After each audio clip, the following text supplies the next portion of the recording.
I thought my parents gave me all their love. They decorated a princess room for me, overflowing with countless Barbies. They even splurged on renovating the bathroom just to put in a big bathtub for me, all because I loved my baths. They always told my little brother, Leo, that his job was to protect me for his entire life. But that all changed after I gave him a bubble bath, and he accidentally choked on a bit of water. My mom went ballistic. Her fingers dug into my neck, her voice a furious hiss. We thought if we were good to you, you'd learn to love your brother. We never imagined you were such an ungrateful little monster trying to drown him. I shook my head frantically, but she just dragged me over to the front minus loading washing machine and shoved me inside. You love baths so much, right? Fine. You can wash to your heart's content. My parents rushed out the door with Leo, but in their panic, one of them must have bumped the start button. Water began to pour in, but I couldn't climb out. Tangled with the laundry, I forced my eyes open and saw them rushing back in. I don't want a bath anymore. Mom, Dad, can you please not be angry anymore? The washing machine began to hum a low, menacing rumble. I pounded on the thick glass door, my small fists making dull thuds. Daddy, Mommy, it's on. Let me out. Water streamed in from the pipes, cold and fast. I curled into a ball, but it rose quickly, already reaching my chest. I sputtered,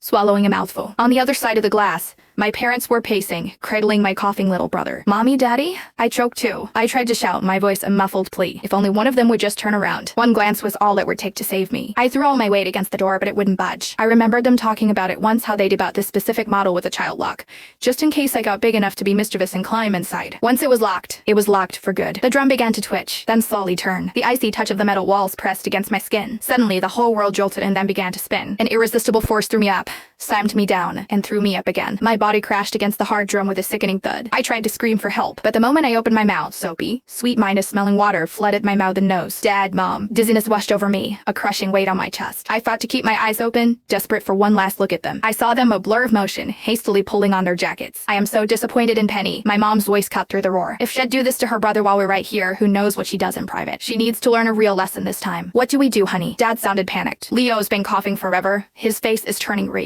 The hospital. We're going to the hospital now. The machine's first spin cycle paused. The suffocating water slowly drained away, but my relief was short-lived as a new gush began to pour in. Terrified, I used every last bit of my strength to bang on the glass. Daddy, Mommy, please save me. Penny can't hold on. My mom, who was putting on her shoes, froze. She walked towards me. Mommy, help me? I whimpered, a flicker of hope igniting in my chest. I knew it. She was just trying to scare me. It never, ever hurt Leo again. Not even by accident. She reached out a hand, but not for the door handle. She stood a few feet away, her face a mask of disappointment as she pointed a finger at me. You still don't think you're wrong, do you? Trying to break the machine to show me you're angry? Penny, your brother is 2 years old. The first word he learned was sis, and this is how you treat him. You can stay in there and think about what you've done. We've spoiled you rotten, and that's how you became so entitled. I cried and shook my head, feeling the water rising up my back again. My head was still spinning from the first cycle. I weakly slapped the glass to get her attention, but it only fueled her rage. She kicked the machine, the metal frame vibrating from the impact. You dare talk back to me? No,